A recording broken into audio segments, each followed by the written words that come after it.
పరిశుద్ధాత్మలో Jesus Christ, పవిత్ర గ్రంథాలలో ఖురాన్, కులాల్లో మానవత్వం, మతాల్లో మంచితనం, దేవతల్లో దేవేంద్రుడు, రాక్షసుల్లో ప్రహ్లాదుడు, ఇంద్రియాల్లో మెదడు, జంతువుల్లో సింహం, పక్షుల్లో గరుత్మంతుడు, భక్తుల్లో హనుమంతుడు. ఎంత గొప్పవారు! సాధనలో గౌతమ బుద్ధుడు, బోధనలో శ్రీ వివేకానందుడు కూడా అంతే గొప్పవారు.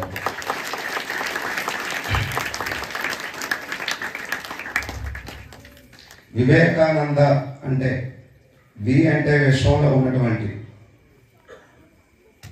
చాలామంది యువతకి, వే అంటే వేలాది కావ్యాల్లో ఉన్నటువంటి నాలెడ్జ్ని, అంటే జ్ఞాన సంపదని, కా అంటే కాచి వడపోసి, దా అంటే దర్జాగా దర్పంతో అందిస్తున్నా, నా అంటే నవ్యంగా సవ్యమైన రీతిలో, దా అంటే దర్పంతో అందిస్తున్నటువంటి యువ కిషోరం శ్రీ స్వామి వివేకానంద. ఆయన పేరులోనే ఉంది. ఈ ప్రపంచానికి చాలా మంది వస్తుంటారు, పోతుంటారు, కానీ కొంతమంది మాత్రమే ఇస్తుంటారు. అలాంటి ఇచ్చేవారిలో ప్రప్రథములు శ్రీ రామకృష్ణ పరమహంస శిష్యులైనటువంటి శ్రీ స్వామి వివేకానంద. ఎంత జ్ఞానాన్ని ఇచ్చారో దానికి అంతం లేదు. ఈ ప్రపంచంలో ఉన్నటువంటి మంచి లక్షణాలన్నింటినీ ఒక పెద్ద రాశిగా పోసి దానికి ప్రాణ ప్రతిష్ఠ చేసి ఏదైనా పేరు పెట్టాల్సి వస్తే ఆ పేరు అమ్మ. ఈ ప్రపంచంలో ఉన్నటువంటి జ్ఞానాన్ని అంతా ఒక పెద్ద రాశిగా పోసి ఆ జ్ఞానానికి పేరు పెట్టాల్సి వస్తే ఆ పేరే స్వామి వివేకానంద. అంత అద్భుతమైనటువంటి వ్యక్తి మనకు లభించడం మన అదృష్టం, కానీ పాటించకపోవడం మన దురదృష్టం. వాళ్ళు చెప్పినటువంటి మాటలు పాటించకపోవడం మన దురదృష్టం.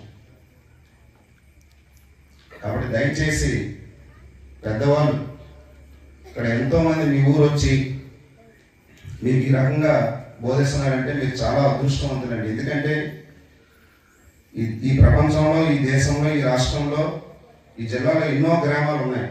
కానీ మీ గ్రామానికే ప్రత్యేకంగా వచ్చి ఇంత టైం స్పెండ్ చేసి మీకు ఇంత అద్భుతమైనటువంటి జ్ఞానధార కోసం నడిచినట్టే మీరు నిజంగా అదృష్టవంతులని నేను చెప్తున్నాను. నాకు ఇచ్చినటువంటి టాపిక్ మధ్యాహ్నం 12 గంటలప్పుడు సెల్ ఫోన్ చూస్తే ప్రాబ్లం లేదు, కానీ రాత్రి 12 గంటల వరకు సెల్ ఫోన్ చూసి లేదంటే అన్నెసరిగా టైం వేస్ట్ చేసినటువంటి చాలామంది యువత ఇక్కడే కాదు, ఈరోజు మొబైల్ పుణ్యం అని చెప్పేసి ప్రపంచవ్యాప్తంగా ఉన్నారు.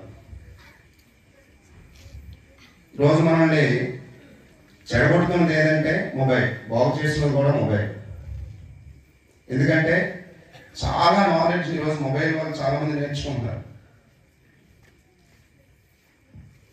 చాలా తెలియని విషయాలు మనం ఈరోజు మొబైల్ ద్వారా తెలుసుకుంటున్నాం, కానీ అదే మొబైల్ మనం స్పాయిల్ చేస్తుందనే విషయం కూడా మనం గుర్తుగా. ఎందుకంటే మొబైల్ చూసి పాడైపోయినటువంటి వాళ్ళు ఈరోజు శారీరకంగా, మానసికంగా, లేదంటే ఆర్థికంగా చాలా కష్ట నష్టాలు అనుభవిస్తున్నటువంటి వ్యక్తులు ఈరోజు చాలా మంది. ఈరోజు పేపర్ చూసినా, ఏ ఛానల్ చూసినా, ఏ సోషల్ మీడియా చూసినా, యూట్యూబ్లో గౌరవ్ అనే ఒక వ్యక్తి, గౌరవ్ మహారాష్ట్రకు చెందినటువంటి ఒక వ్యక్తి యూట్యూబ్లో వీడియోస్ పెడుతూ technical Guruji, in the name of technical Guruji videos పెడుతూ ఈరోజు నెలకు 2 కోట్లు సంపాదిస్తున్నాడు.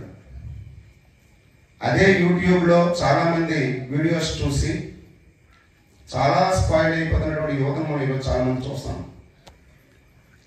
అంటే technology is it good or bad అనేది, మంచిదా చెడ్డదా అనేది ఎవరి చేతుల్లో ఉందంటే వినియోగించే వ్యక్తి చేతుల్లో ఉంది. టెక్నాలజీని బ్యాడ్ అని అనకూడదండి,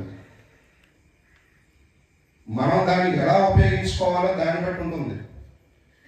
ఒక కొత్తగా కన్స్ట్రక్ట్ చేసినటువంటి బిల్డింగ్లోకి వెళ్ళి డోర్స్ అండ్ విండోస్ వేసేసి I'm the best person in this world, నేను ఈ ప్రపంచంలో నాకు మంచివాడు ఇంకొకటి లేడు, నేను చాలా మంచివాడిని అంటే రీసౌండ్ కూడా అదే వస్తుంది. I'm the worst person in this world, నేను దురదృష్టవంతుడిని అని అనుకుంటే మళ్ళీ అదే సౌండ్ మనకు వస్తుంది. అంటే లైఫ్ ఈజ్ అన్ ఎకో, జీవితం అనేది ఏంటంటే ప్రతిధ్వని. కాబట్టి పిల్లలకు చెప్పేది ఏంటంటే దయచేసి మొబైల్ ఫోన్ వాడండి, బట్ అకాడమిక్గా మీకు ఉపయోగపడేటట్టు వాడండి. ఎందుకంటే మీరు అందరూ చదువుకుంటున్న పిల్లలు కాబట్టి